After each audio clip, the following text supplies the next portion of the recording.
एक कोठी जहाँ कभी भगवान का नाम लिया जाता था, लेकिन दीवारों के पीछे हवस की चीखें दबी थीं।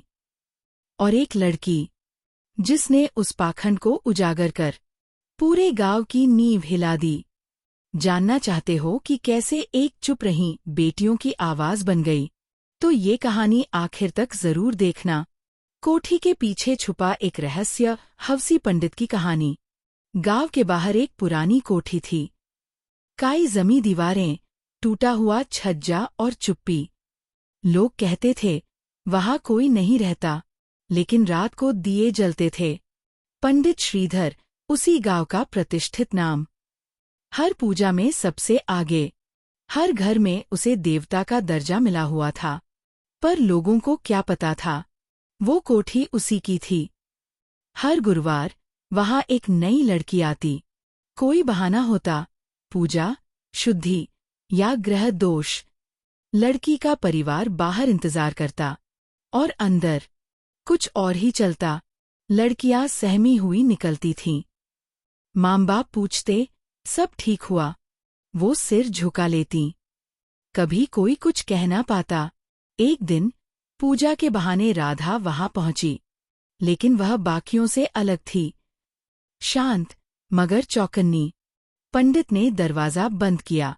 राधा ने देखा, कोठी के अंदर कालिक थी। हवा भारी लग रही थी। दीवारों पर अजीब सी आकृतियां थीं। वो घबराई, पर पीछे नहीं हटी। पंडित ने जैसे ही उसका हाथ पकड़ा, राधा ने जेब से मोबाइल निकाला। रिकॉर्डिंग ऑन थी। उसने कैमरा उसकी आंखों में घुसेड़ दिया। पंडित घबरा गया। ये क्या कर रही है तू? राधा बोली, अब तू कैमरे में कैद है, और तेरे पाप भी। वो भागा, लेकिन बाहर पुलिस खड़ी थी। गांव चौंक गया। जिसे भगवान समझा था, वो शैतान निकला। और राधा, वो अब हर उस लड़की की आवाज बन चुकी थी, जो कभी चुप रही। गांव की पंचायत ने पहली बार किसी पंडित पर सवाल उठाए। लोगों की आंखें खुल चुकी थीं, पर शर्म से झुकी हुई भी थीं, क्योंकि उन्होंने वर्षों तक उस दरिंदे को आदर दिया था, जिसने मासूमियत का चीरहरण किया। राधा की बहादुरी ने एक तूफान खड़ा कर दिया। टीवी चैनल्स, न्यूज़पेपर और सोशल मीडिया पर उसका नाम गूंजा। पर राधा को शोहरत नहीं चाहिए थी, उसे न्याय चाहिए था। हर उस लड़की के लिए जो बोल नहीं पाई। पंडित श्रीधर जेल भेजा गया। उसकी कोठी को सील कर दिया गया, और हर दीवार पर लिखा गया, यहाँ कभी इंसान का चोला पहनकर शैतान रहा करता था। राधा ने उस दिन ये साबित कर दिया कि सच्चाई को छुपाया जा सकता है, पर दबाया नहीं जा सकता। कुछ महीनों बाद गांव में एक नई कोठी बननी शुरू हुई। उसी जगह जहां कभी हवस और पाखंड का अड्डा था। पर इस बार वो कोठी किसी तांत्रिक या पंडित की नहीं थी। वो एक महिला सुरक्षा केंद्र बनने जा रही थी, जिसका नाम रखा गया राधा रक्षा गृह। यह अब उस हर लड़की की आवाज थी, जिसे कभी दबा दिया गया था। यहाँ लड़कियां आतीं, अपने डर, अपने ज़ोहम और अपनी कहानियां बतातीं, और राधा उन्हें सुनती, बिना जज किए, बिना चुप कराए। वो कहती, जिस दिन तुमने बोलना सीख लिया, उस दिन दुनिया की हर चुप्पी हार जाएगी। गांव बदल चुका था। अब वहां सिर्फ मंदिरों की घंटियां नहीं बजती थीं, बल्कि एक नई सोच की आवाज भी गूंजती थी। एक औरत की आवाज, जो अब कभी बंद नहीं होगी। राधा अब सिर्फ एक नाम नहीं रही थी, वो एक प्रतीक बन चुकी थी। हिम्मत का, बदलाव का और आवाज उठाने का। अलग अलग गांवों से लोग आने लगे। माएं अपनी बेटियों को लाने लगीं, उन्हें यह सिखाने के लिए कि डर कर चुप रहना कोई सम्मान नहीं होता। राधा ने कई स्कूलों में जाकर भाषण दिए। उसने बच्चों को समझाया कि धर्म और आस्था कभी भी इंसानियत से ऊपर नहीं हो सकते। उसकी बातें सुनकर कई और लड़कियां सामने आईं। उन्होंने भी अपने साथ हुए अन्याय को बताया, और फिर वो सब मिलकर एक आंदोलन बन गईं। अब जब कोई लड़की चुप होती तो गांव की बाकी औरतें उसके साथ खड़ी होती। एक आवाज 100 आवाजें बन जाती। जिस समाज ने कभी राधा की चुप्पी को उसकी कमजोरी समझा था, अब उसकी आवाज से कांपता था। एक दिन जेल में बंद पंडित श्रीधर ने अखबार में एक तस्वीर देखी। उसमें राधा एक मंच पर खड़ी थी, हजारों लोगों के सामने। उसकी आंखों में आत्मविश्वास था और पीछे लगे बैनर पर लिखा था, सच बोलो, सच सुनो और सच का साथ दो। वो तस्वीर देखकर पंडित की आंखें नीचे झुक गईं, क्योंकि जिसे वो कभी कमजोर समझता था, आज वही उसकी हार की वजह बन चुकी थी। और राधा, उसने फिर कभी पीछे मुड़कर नहीं देखा। समय बीतता गया। राधा की पहल अब सीमाओं से निकलकर एक राष्ट्रीय आंदोलन बन चुकी थी। उसने एक फाउंडेशन की शुरुआत की, सच की शपथ। ये संस्था हर उस जगह पहुंची जहां धर्म के नाम पर पाखंड छुपा था, वह पंडित, बाबा या किसी और नाम में हो। राधा अब हर नकाब उतार रही थी। उसने कहा, अगर आस्था को गंदगी से जोड़ दिया जाए तो सबसे पहले उस गंदगी को साफ करना जरूरी है। उसके फाउंडेशन की लड़कियां अब गांव-गांव जाकर लोगों को सिखाती कि पूजा और शोषण में फर्क होता है, और जो उस फर्क को मिटाने की कोशिश करे, उसे उजागर करना धर्म है, पाप नहीं। राधा की माँ, जो कभी बेटी को चुप रहने की सलाह देती थी, अब उसी बेटी के लिए गर्व से कहती, मेरी बेटी ने सिर्फ खुद को नहीं बचाया, उसने इस समाज को जगाया है। और उस पुरानी कोठी के खंडहर में अब एक पुस्तकालय था, जहां बच्चियां पढ़ती थीं, जहां लड़कियां सपने देखती थीं, और जहां राधा हर हफ्ते जाती थी नई लड़कियों से मिलने, उन्हें सुनने और उन्हें सशक्त करने। उसी जगह जहां एक ज़माने में हवस ने डेरा डाला था, अब शिक्षा, साहस और सच की रोशनी जल रही थी। राधा अब एक कहानी नहीं, एक क्रांति बन चुकी थी। राधा अब हर मंच की मांग बन चुकी थी। न्यूज़ चैनलों से लेकर अंतर्राष्ट्रीय मंचों तक उसकी आवाज गूंजती थी, साफ, निडर और सच्ची। उसकी आंखों में अब कोई डर नहीं था, बस एक चमक थी, उस सच की जो उसने अकेले उजागर किया था। सरकार ने उसे महिला सुरक्षा अभियान का चेहरा बना दिया। स्कूलों के पाठ्यक्रम में उसके संघर्ष की कहानी जोड़ी गई। अब बच्चे सिर्फ पौराणिक देवी देवताओं के बारे में नहीं पढ़ते, बल्कि राधा जैसी असली नायिकाओं को भी जानते थे। वह गांव जहां लोग एक वक्त में हवसी पंडित को भगवान मानते थे, अब हर साल राधा जागरूकता दिवस मनाता था। उस दिन लड़कियां मंच पर आतीं, अपनी बातें साझा करतीं और पूरे गांव के सामने अपनी पहचान का जश्न मनातीं।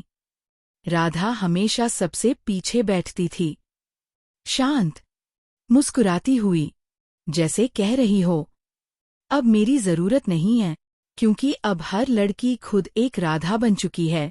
और उस कोठी के सामने अब एक पत्थर लगा था, जिस पर सिर्फ 4 शब्द खुदे थे, यहाँ से सच ने रास्ता लिया था, और वो रास्ता अब कभी नहीं रुकेगा।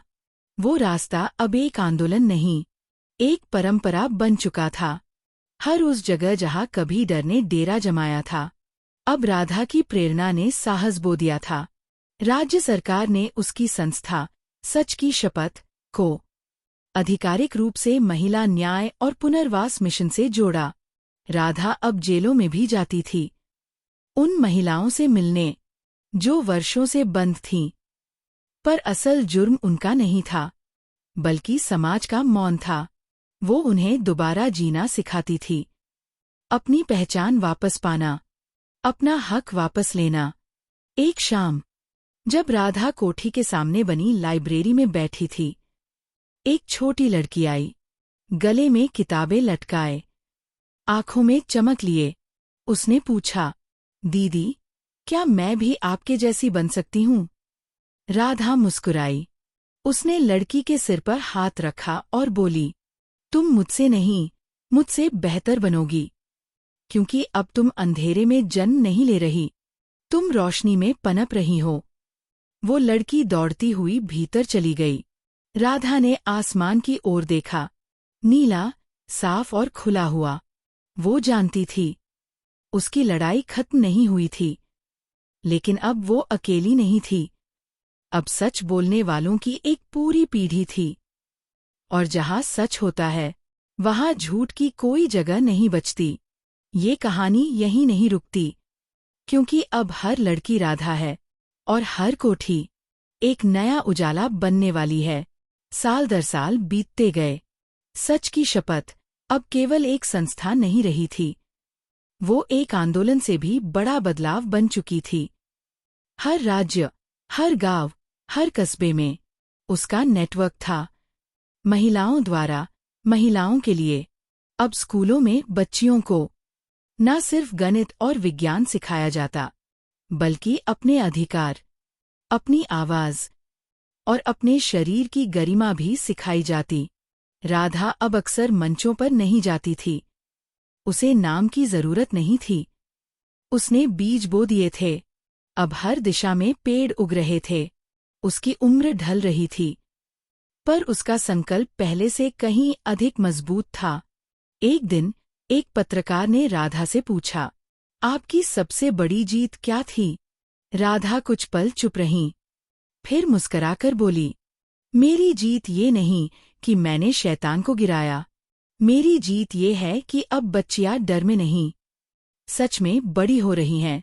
उस दिन वो कोठी के सामने लगी पट्टिका के पास बैठी रही। शाम ढल रही थी।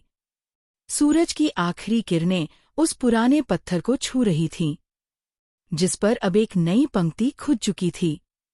सच की शुरुआत जहां से हुई थी, अब वही हर अंत को बदल रहा है। राधा की आंखों में आंसू नहीं थे, बस सुकून था, क्योंकि उसने जो शुरू किया था, वो अब कभी रुकने वाला नहीं था। यह कहानी किसी एक राधा की नहीं, हर उस स्त्री की है जिसने डर को नहीं, सच को चुना। वह शाम इतिहास बन गई। जिस जगह एक समय चुप्पी की साजिश रची जाती थी, अब वहाँ हर शब्द एक बदलाव की दस्तक देता था। राधा के जाने के बाद भी उसकी सोच, उसका साहस, उसकी सीख हर कोने में गूंजती रही। बच्चियां अब कहानियां नहीं छुपाती थीं, वो उन्हें बोलती थीं, लिखती थीं और एक दूसरे को सिखाती थीं। राधा रक्षा गृह अब देश भर में फैल चुका था। हर जिले में एक केंद्र था, जहां महिलाएं सुरक्षित थीं और लड़कियां शिक्षित हो रही थीं। उन लाइब्रेरी की दीवारों पर राधा की तस्वीर नहीं थी, बल्कि उन सैकड़ों लड़कियों की थी, जिन्होंने अपने सच को आवाज दी थी। उनमें से कई अब खुद समाज सेविका थीं, कुछ वकील बन चुकी थीं, कुछ पत्रकार और कुछ शिक्षक, जो अगली पीढ़ी को सच बोलने की ताकत सिखा रही थीं। हर साल उस दिन, जब राधा ने पहली बार आवाज उठाई थी, देश भर में सच दिवस मनाया जाता था। कैंडल मार्च होते, कहानियां पढ़ी जातीं, और हर लड़की को याद दिलाया जाता कि उसके अंदर एक राधा जरूर है। और उस आखिरी मोड़ पर, जहां राधा की कहानी शुरू हुई थी, अब एक विशाल स्मारक बना था। पत्थर पर लिखा था, ये उनकी याद में है, जिन्होंने अंधेरे से डरना बंद किया और रोशनी को जीना शुरू किया। राधा अब कहीं नहीं थी, पर हर जगह थी।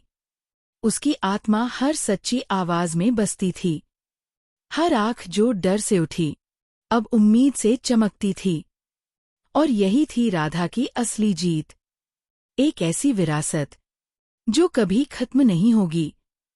बरसों बाद, जब राधा का नाम इतिहास की किताबों में दर्ज हो चुका था, जब उसकी कहानी देश की बेटियों के पाठ्यक्रम का हिस्सा बन चुकी थी, तब एक दिन एक नौजवान लड़की उस स्मारक के सामने आकर रुकी।